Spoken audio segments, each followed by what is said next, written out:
दिल्ली में नगर निगम चुनाव टलने की चर्चा के बीच राजनीतिक तापमान बढ़ा हुआ है। राजनीतिक तापमान इन चर्चाओं के बीच में आरोप और प्रत्यारोप और अभद्र टिप्पणियों को लेकर के है। एक तरफ आम आदमी पार्टी के मुखिया अरविंद केजरीवाल विधानसभा में जिस तरीके से कश्मीर फाइल्स पर अपनी बात रखते हुए हंसते हुए नजर आए, उसको लेकर के भारतीय जनता पार्टी के लोग विधानसभा से लेकर के सड़क पर उनके विरोध में प्रदर्शन कर रहे हैं। वहीं आम आदमी पार्टी के कार्यकर्ता और विधायक विधानसभा में भी और बाहर भी आदेश गुप्ता के द्वारा मुख्यमंत्री के ऊपर की गई अभद्र टिप्पणी को लेकर के विरोध में है। दोनों ही विषय ज़बरदस्त चर्चा में है और आज हमारे साथ हैं इस पर बात करने के लिए रिठाला विधानसभा से आम आदमी पार्टी के प्रवक्ता दीपक जैन जी। दीपक जी, आरोप प्रत्यारोप और चुनाव टलने का जो एक चर्चा थी उस चर्चा को पीछे धकेलते हुए ये टिप्पणियों का दौर शुरू हुआ है, क्या कहेंगे आप? देखिए, शुरुआत कहाँ से हुई, और मैं तो कहूँगा शुरुआत भी हुई, बड़ी गंदी शुरुआत हुई। जिस मुख्यमंत्री को दिल्ली की जनता ने 3 बार दिल्ली की गद्दी पर बैठाया और प्रचंड बहुमत के साथ बैठाया, मुझे लगता है इतिहास में पहली बार ऐसा हुआ कि दिल्ली सरकार में लोगों ने 67 सीटें 70 में से देकर अरविंद केजरीवाल जी को दिल्ली का मुख्यमंत्री चुना। और ना सिर्फ मुख्यमंत्री चुना, बहनों ने अपना भाई चुना, माताओं ने अपना बेटा चुना और हम जैसे युवाओं ने अपना भाई और अपना साथी चुना। ऐसे मुख्यमंत्री को ये कहना कि जब 10 लाख हरामी मरे होंगे जब एक अरविंद केजरीवाल पैदा हुआ होगा, मैं आज भी अपनी पार्टी की ओर से, अपनी विधानसभा की ओर से और हम सभी की ओर से कड़े शब्दों में ऐसी टिप्पणी की निंदा करते हैं। और भारतीय जनता पार्टी को इसलिए भी शर्म आनी चाहिए कि वो देश की गद्दी पर वर्तमान पर है, उनकी सरकार देश में है और अनेक राज्यों में उनकी सरकार है। उनकी जिम्मेदारी देश के हर नागरिक के प्रति, चाहे वो मुख्यमंत्री हैं या आम आदमी है, उनकी जिम्मेदारी देश के हर नागरिक के प्रति बहुत ज़्यादा हो जानी चाहिए, ज़्यादा हो जानी चाहिए। जब प्रधानमंत्री जी ये कहते हैं कि सबका साथ और सबका विकास, मैं कहता हूं अरविंद केजरीवाल जी दिल्ली के मुख्यमंत्री नहीं है, एक भारत के नागरिक हैं, दिल्ली के एक मतदाता हैं। भारत सरकार के माननीय प्रधानमंत्री जी और उनकी पार्टी के नेताओं को सोचना चाहिए कि उनके ऊपर पूरे देश की जिम्मेदारी है, हर एक नागरिक, 130 करोड़ नागरिक की जिम्मेदारी नरेंद्र मोदी जी और भारतीय जनता पार्टी के कार्यकर्ताओं की है। ऐसे में अगर वो चुने हुए मुख्यमंत्री, 2 करोड़ लोगों ने जिन्हें मुख्यमंत्री चुना, उनको ऐसे शब्दों से अगर बोलते हैं तो मुझे लगता है ये कहीं ना कहीं वो कहते हैं ना कि लोमड़ी बौखला गई है, वो वाली स्थिति उनकी रही है। अच्छा, एक चीज़ इस तरह की तो नहीं, लेकिन अभद्र टिप्पणियों का एक लंबा इतिहास सा बन गया है भारत में। आपको क्या लगता है कि यह चिड़चिड़ापन कहा जा सकता है या एक अंदर से एक गुस्सा कहा जा सकता है जो गाली के रूप में बाहर निकल रहा है? क्या वजह मानते हैं आप इसको कि एक प्रदेश का अध्यक्ष भारतीय जनता पार्टी का, जो अपने आप को एक समृद्ध पार्टी के साथ साथ एक संस्कृति से जुड़ा हुआ और एक सभ्यता से जुड़े हुए बताते हुए जो लोग हैं, वो इस तरह की भाषा कर रहे हैं? देखिए, ये बौखलाहट है, और बौखलाहट है दिल्ली नगर निगम चुनाव की। उससे ज़्यादा बौखलाहट है कि जो इन नेताओं के घर चलते हैं ना दिल्ली नगर निगम के भ्रष्टाचार से। पिछले 15 सालों में भारतीय जनता पार्टी के नेताओं ने दिल्ली नगर निगम में जो भ्रष्टाचार कर दिया और दिल्ली को कूड़ा कूड़ा कर दिया है। दिल्ली की जनता ने मन बनाया था अमिताभ जी कि इस निगम चुनाव में भारतीय जनता पार्टी के नेताओं को उखाड़ फेंकेंगे। और देखिए, जो भारत सरकार एक बिल लेकर आई है ना संसद में, उससे कोई दिल्ली के जो भारतीय जनता पार्टी के नेता और निगम पार्षद हैं वो खुश नहीं है, पर उनकी मजबूरी है, क्योंकि उनको पता है कि अगर वो चुनाव में गए तो 272 में से 270 सीटें हारेंगे। मैं आज भी आपके माध्यम से भी चुनौती देता हूं कि अगर आम आदमी पार्टी का छोटे से छोटा कार्यकर्ता भी किसी सीट पर खड़ा होगा ना, तो वो भी भारतीय जनता पार्टी के बड़े से बड़े आदमी को हरा देगा। उनको डर है कि हम चुनाव बिल्कुल हार रहे हैं, आरएसएस का सर्वे है, उस सर्वे में भी ये 272 वार्ड में से 270 वार्ड हार रहे हैं, और क्या पता 2 पे भी कांग्रेस जीत रही हो, ये नहीं जीत रहे पूरी दिल्ली में। एक तो बौखलाहट उनको इस चीज़ की है कि उनके जो घर इस भ्रष्टाचार से, भारतीय जनता पार्टी के निगम के भ्रष्टाचार से चलते हैं, वो बंद होने वाले हैं। दूसरी तरफ इनके अवसर खत्म होने वाले हैं। अवसर था इन पर कि क्या पता पार्टी इन्हें टिकट दे देती, चुनाव लड़ा देती, इनका वो अवसर भी खत्म होने वाला है। तो ये जो बौखलाहट है, ये अरविंद केजरीवाल जी ने जो दिल्ली की जनता में अपना जादू चलाया है ना, अपने काम का, अपने विकास का, अपने व्यवहार का, उससे ये बौखला गए हैं। निगम चुनाव में ये जा नहीं सकते। इनकी पार्टी के शीर्ष नेताओं ने चुनाव, मैं तो कहूँगा कि इन्होंने संविधान के खिलाफ काम किया है। ये बात करते हैं बाबा साहब भीमराव अम्बेडकर जी की, नरेंद्र मोदी जी अम्बेडकर साहब के स्टैचू के सामने हाथ तो जोड़ते हैं पर उनकी विचारधारा पर ये कभी आते नहीं। कितने हमारे शहीदों ने अपने आप को शहीद कर कर अपने घरों को फूंक कर इस देश को आज़ादी दिलाई थी, इस उंगली को अधिकार दिलाया था वोट डालने का। और आज बड़ी शर्म की बात है कि एक वो पार्टी जो दुनिया की सबसे बड़ी पार्टी अपने आप को कहती है, एक छोटा सा चुनाव लड़ाने पे लोकतंत्र को खत्म करने की तरफ गए। और ये बौखलाहट है नीचे नेताओं की अपना व्यापार और धंधा बंद होने की, जो वो निगम से चलाते थे, ऊपर वाले नेताओं की कि वो चुनाव में नहीं जा पा रहे हैं सिर्फ और सिर्फ अरविंद केजरीवाल जी के डर के। अच्छा, ये कश्मीर सा बना हुआ है, इसे लेकर के जिस तरीके से आरोप प्रत्यारोप है, इसी के पृष्ठभूमि में आदेश गुप्ता के बयान भी थे। आपको क्या लगता है कि कश्मीर फाइल्स को लेकर के जिस तरीके से मुख्यमंत्री और उनके जो एमएलएज हैं विधानसभा में जिस तरीके से हंस रहे थे, वो भी कहीं ना कहीं भारतीय जनता पार्टी के लोगों को लगवारा गुजरा? और भारतीय जनता पार्टी के लोग कल भी दिल्ली के विभिन्न जगहों पर इस बात को लेकर के कि आरोप लगाया कि मुख्यमंत्री जो है वो हिंदू विरोधी हैं और वो सड़कों पर जाकर के प्रदर्शन भी कर रहा है। तो क्या मुख्यमंत्री हिंदू विरोधी हैं या कश्मीर फाइल्स के बहाने जो है हिंदू मुस्लिम जो है कश्मीर से खींचते हुए उसको देश के दूसरे हिस्सों में ले जाने? देखिए, भारतीय जनता पार्टी, मैं तो एक बात हमेशा से कहता अमिताभ जी, इनके पास विकास का तो कोई एजेंडा है नहीं। एक बात मुझे बताएं, मैं उस दिन विधानसभा में मौजूद था जिस दिन कश्मीर फाइल्स पे मैंने कल आपने शायद देखा होगा, भारतीय जनता पार्टी मुझे ये बताए कि पिछले 8 सालों में उन्होंने कश्मीर के विस्थापित कश्मीरी पंडितों के लिए उन्होंने किया क्या। आप देखिए, अरविंद केजरीवाल जी की कोर्ट का ऑर्डर है, अरविंद केजरीवाल जी की सरकार ने जितने विस्थापित पंडित कश्मीर से आए थे वो यहाँ पे गेस्ट टीचर लगाए पहले दिल्ली सरकार ने। अरविंद केजरीवाल जी की सरकार ने 2017 में उन सभी कश्मीरी पंडितों के गेस्ट टीचर को परमानेंट करने के लिए पहला ऑर्डिनेंस लेके आए, उन सभी को परमानेंट किया। हमने तो शोर नहीं मचाया, या हमने तो किसी अग्निहोत्री से बात कर पिक्चर नहीं बनवाई कि अरविंद केजरीवाल जी कहें कि दिल्ली में हमारी सरकार है, हमने इतने कश्मीरी पंडितों को वहाँ पक्का कर दिया और उसकी एक पिक्चर बनाए। अमिताभ जी, अगर कश्मीरी पंडितों का दर्द ये लोग समझें, आप हमसे पूछिए, आपको पता है कश्मीरी पंडितों का दर्द। चलिए एक बात बताएं, क्या उस पिक्चर से जो पैसा आया क्या उन कश्मीरी पंडितों के वेलफेयर में खर्च होगा? एक भारतीय जनता पार्टी का नेता जवाब नहीं देता।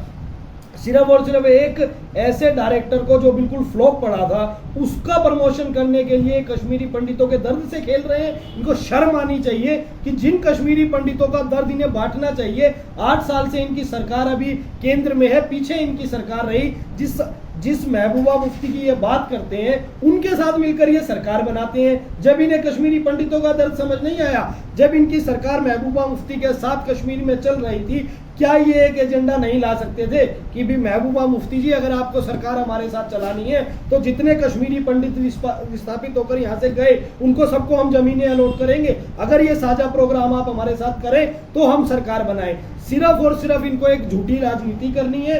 कश्मीरी पंडितों के दर्द से जो ये खेल रहे हैं ना अमिताभ जी, हमारे यहाँ बोलते हैं बाल की खाल निकालना, ये कश्मीरी पंडितों के दर्द की बाल की खाल निकाल रहे हैं। और इतना होने के बाद भी आज भारतीय जनता पार्टी का एक दिल्ली का नेता भारत सरकार से मांग नहीं कर रहा, अपनी सरकार से मांग नहीं कर रहा कि कश्मीरी पंडित जहां जहां पूरे देश में रह रहे हैं उन सबको पुनः कश्मीर में बसाया जाए। आज अगर हमें कोई कहे कि आप अपने गांव जाइए, हमें बड़ी खुशी होती है, हम गांव की मिट्टी से जुड़े हुए हैं, उन लोगों को कितनी खुशी होगी कि वो पुनः जब वहां से डर कर भाग कर आए थे, आज उन्हें एक ऐसा माहौल दे भारत सरकार। क्योंकि आज कश्मीर हम सबको पता है कि केंद्र सरकार के अधीन चल रहा है, राष्ट्रपति शासन के साथ चल रहा है। आज एक माहौल बने कश्मीर में उन लोगों को घर बनाकर दे केंद्र सरकार। हमारे राज्यसभा सांसद संजय सिंह जी ने राज्यसभा में एक मांग उठाई कि हर जितने भी सांसद हैं सबको 10 करोड़ रुपए सांसद निधि का पैसा मिलता है।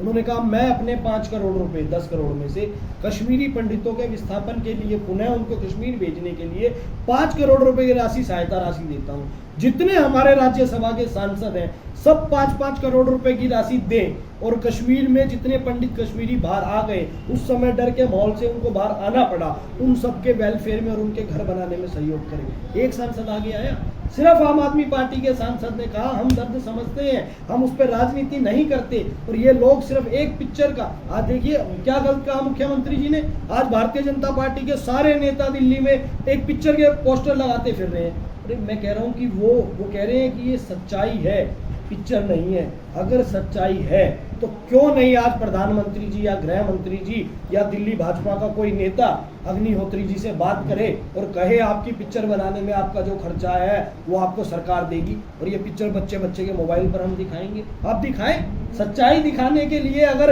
एक आम नागरिक को 500 रुपए हॉल में जाकर देने पड़ेंगे तो मतलब सच्चाई खरीदेगा वो? आज बोले भारत सरकार कि 200 करोड़ रुपए हम अग्निहोत्री जी को देते हैं, आप ये पिक्चर भारत सरकार को बेच दीजिए, हम बच्चे बच्चे के मोबाइल पर दिखाएंगे।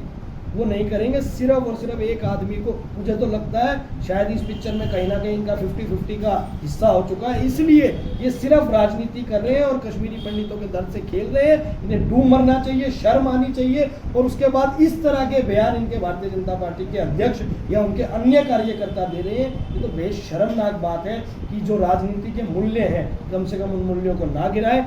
आज वो धरना प्रदर्शन कर रहे हैं केजरीवाल जी के यहाँ जाके कि मूवी को टैक्स फ्री कर दो। वो ये धरना प्रदर्शन तो नहीं कर रहे कि 1050 रुपये का सिलेंडर हो गया, कैसे दिल्ली और देश के लोग ले रहे हैं? क्यों नहीं पेट्रोलियम मंत्रालय पे एक छोड़कर गई थी जो उस समय भी महंगा था, आज 1050 का हो गया है। इसके लिए धरना प्रदर्शन करें, पिक्चर का पैसा सरकार से दिला दे। पेट्रोल इतना महंगा हो गया, सब्जियां इतनी महंगी हो गई हैं अमिताभ जी, जो असली सच्चाई है वो छिपाने के लिए एक नकली सच्चाई को ऊपर लाया। मैं पिक्चर पे बात नहीं कर रहा, जो इनके धरने प्रदर्शन की पे ऊपर लाया जा रहा है। और कहीं ना कहीं देश की जनता इस चीज़ को समझ रही है। अपने कार्यकर्ताओं के साथ जाकर मुख्यमंत्री जी का, माननीय विधायक जी का या किसी का भी घेराव कर दबाव की राजनीति ये करना चाहते हैं, जो इनकी हमेशा से रणनीति रही है, उससे हम झुकने वाले नहीं। अच्छा, आप लोगों को लगता है कि जिस तरीके से दिल्ली में नगर निगम चुनाव एक बड़ा मुद्दा था, यह एक बढ़ने वाला मुद्दा था और इसको लेकर के चुनाव टलने के दिन को लेकर के जिस तरीके से आप लोग नाराज थे और लोगों के बीच में जाने वाले थे,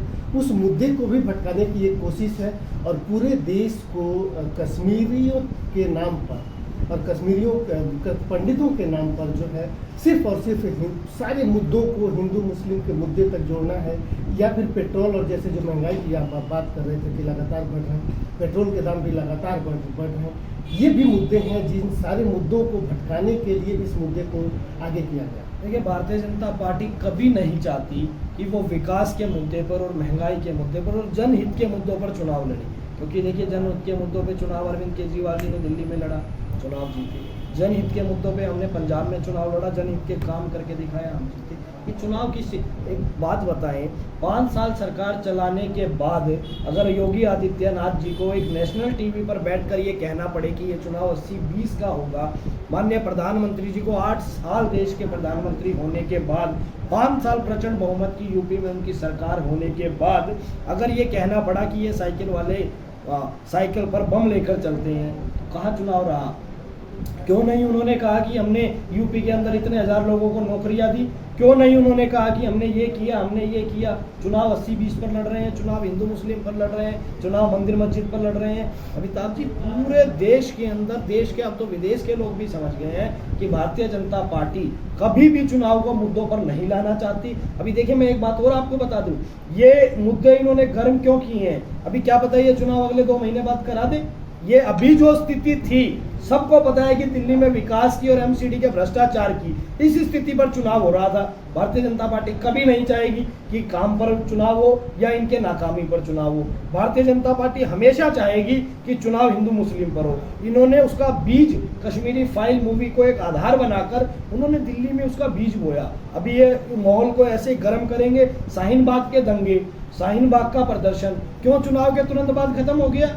चुनाव से एन 1 महीने पहले शाहीन बाग शुरू हुआ, चुनाव के 1 महीने बाद एन शाहीन बाग खत्म हो गया। पूरा चुनाव उन्होंने शाहीन बाग पर लड़ा और पूरा चुनाव जो था आम आदमी पार्टी ने विकास पर लड़ा। ये चाहते नहीं कि ये चुनाव विकास पर लड़े, इसीलिए ये मुद्दा उठाया जा रहा है। मैं तो फिर मांग करता हूँ कि भारत सरकार कश्मीरी फाइल मूवी को आज खरीदे और अधिकार से खरीदे। भारत में रहने वाला कोई व्यक्ति, उसकी सारी संपत्ति राष्ट्रपति जी की होती है। आज राष्ट्रपति भवन से एक ऑर्डर आए कि ये मूवी, जिससे भारतीय जनता पार्टी भी कह रही है, मैं भी कह रहा हूँ कि अगर सच्चाई है तो इस मूवी को भारत सरकार खरीदे और खरीदकर बच्चे बच्चे को भेजे। सरकार, एक बात बताएं, माननीय प्रधानमंत्री जी के और माननीय आदेश गुप्ता जी के बड़े बड़े टेम्पो घूमते हैं, मोदी जी ने ये किया, ऐसे टेम्पो घुमाए, गली गली में रथ लेके जाए कश्मीरी फाइल का, आए लेकर, पर बेचेंगे नहीं।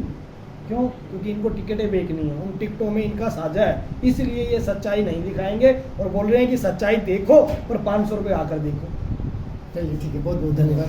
दीपक जैन, जिनका कहना है कि इस विरोध प्रदर्शनों और इस टिप्पणी के पीछे का एकमात्र मकसद जो है वह बौखलाहट है। चुनाव में जो मुख्य मुद्दे हैं, महंगाई का मुद्दा है, बेरोजगारी का मुद्दा है, या जो दूसरे लोगों के आम जनजीवन से जुड़े हुए जो मुद्दे हैं उससे बच करके और पूरी तरीके से धार्मिक मुद्दों के आधार पर या इस तरीके से प्रोपेगेंडा के आधार पर चुनाव में जाने की भारतीय जनता पार्टी की तैयारी है। और उन्हीं तैयारियों के बीच जो है एक शोर है। और दीपक जैन इस बात की भी आशंका जता रहे हैं कि जिस तरीके से कश्मीर फाइल्स को लेकर के भारतीय जनता पार्टी रोड पर है, लोगों के बीच में उद्वेलित करने का काम कर रही है, इसमें अगर एक माहौल बनाने की कोशिश है कि क्या पता अगले 2-3 महीने में भी अगर एक ऐसा माहौल बनता है तो दिल्ली में नगर निगम चुनाव कराया जा सकता है।